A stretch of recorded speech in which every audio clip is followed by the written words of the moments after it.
What's up, gamers? This is Brett from Mahalo Video Games, and this is an educational video on Mass Effect 2 for the PS3.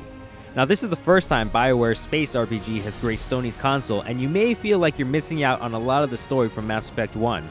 Luckily, BioWare and Dark Horse Comics made a digital comic that lets you catch up on the story while making a few choices of your own. Let's take a look at how well it does at recapping the first game. But the Rachni had terrorized the galaxy before. I couldn't do it. I wouldn't doom an entire species for past sins. And the Queen was true to her word. She left and took her army of drones with her. With Saren's top lieutenant dead, he was quickly running out of time and places to hide. I tracked him down at his base on Vermeer, but we soon learned it was more than a base of operations. It was a breeding ground. Saren was breeding an army of Krogan. He'd found a cure for the genophage, a disease inflicted on the Krogan to prevent them from breeding and taking over the galaxy. But the Krogan Saren was breeding were slaves, mindless beasts that obeyed Saren's will. I had to destroy the base, and all its research. Rex disagreed. Violently. Rex wanted the genophage cure for his people. I tried to convince him to help me destroy it, that these Krogan weren't real. But he wouldn't back down. Fortunately, Rex is smarter than he looks. He realized this wasn't the way to help his people, and that Saren was the real threat. When we finally got to the center of the base, I realized just how close Saren was to completing his plan. He was already in communication with the Reapers. Sovereign, Saren's flagship we'd all assumed was just a ship, was a Reaper. It spoke to me, threatened me. I could feel the menace it had for every living thing. It wanted me dead. It wanted us all dead. And I knew it was capable of doing just that. What I couldn't understand was why Saren would help it. But there was no time to think about it. Sovereign knew where we were. We had to destroy the base and get the hell out. I split up my team in 2 squads, sending Ash with one and Kaidan with the other as a distraction. We had a nuke, and we planned to use it. Before we could detonate the bomb, Saren showed up. We fought. I stalled him to make time for my team. And in talking to him, I realized the truth. It wasn't Saren who was indoctrinating everyone. It was Sovereign. The Reaper.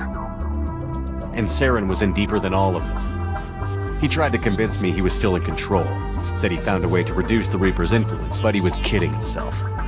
Or believing the lies Sovereign was telling him. Before I could convince him to stop, he ran, leaving me just seconds to extract my squad mates. I tried, but I wasn't fast enough. I could only save one of them.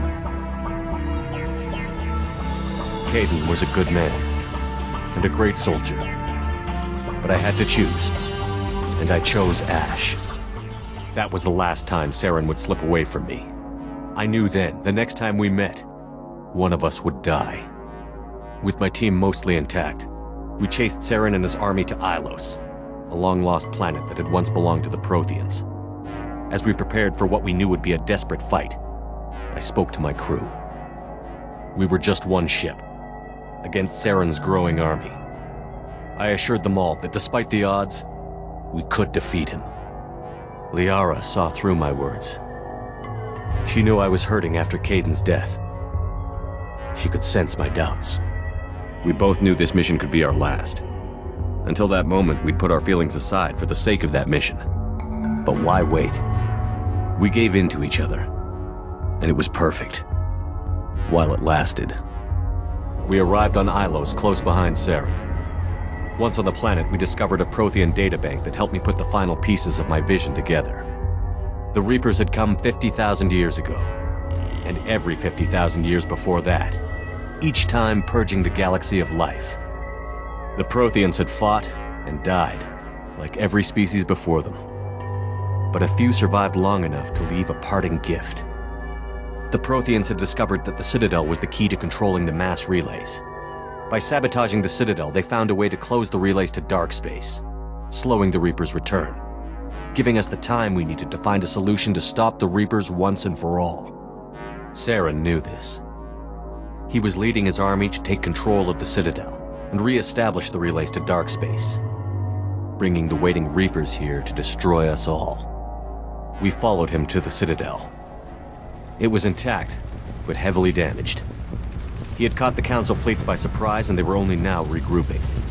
And with Sovereign as his flagship, there was little hope the fleets could counterattack with enough strength to take back the Citadel.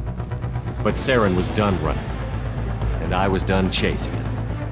As the Alliance and Citadel fleets battled Saren's army outside, I cornered the Turian bastard in the Citadel tower and confronted him. He died believing that the Reapers would save him. As I fought to regain control of the Citadel, the Council's flagship, the Destiny Ascension, fell under attack. Despite Saren's death, Sovereign and Saren's army continued to fight. The Council was aboard the Destiny Ascension, and they were requesting assistance. But I knew in order to help them, I would have to put our human Alliance fleet in jeopardy. The Council had to be saved. They represented the hearts and minds of the galactic community. Without them, the fleets would be in disarray. Even with the Citadel back in my control, Saren defeated, and the Normandy leading the combined galactic fleet, the battle against Sovereign, a single Reaper, was relentless. It took the combined fleets of humanity and the other races, but in the end, Sovereign fell. But the costs were immense. While humanity's efforts in the war earned us our first seat on the Council, it was a hollow victory. The Reapers were still out there. I knew the fight was far from over, but as the one who'd led the fight against Saren, I was given new responsibilities. The choice of humanity's first counselor was left for me to decide. On the one hand, Udina, the lifetime politician. Ruthless and ambitious, he would easily navigate the political landmines that would soon be put in front of him. The other choice, Captain Anderson, the career soldier. Tough but fair, but a friend, and someone I could trust. Both great leaders in their own right. Anderson didn't want the job, which was a sure sign he'd be perfect for it. No ambition to get in the way. The war was over. The threat had passed. In time, the Council would rebuild itself. The Citadel could be repaired. Even the pain of lost friends would fade. But none of that mattered if the Reapers were still out there. And if they were all as powerful as Sovereign, we had to find a way to stop them. I had to find a way. I gathered my crew, took my ship, and went in search of answers.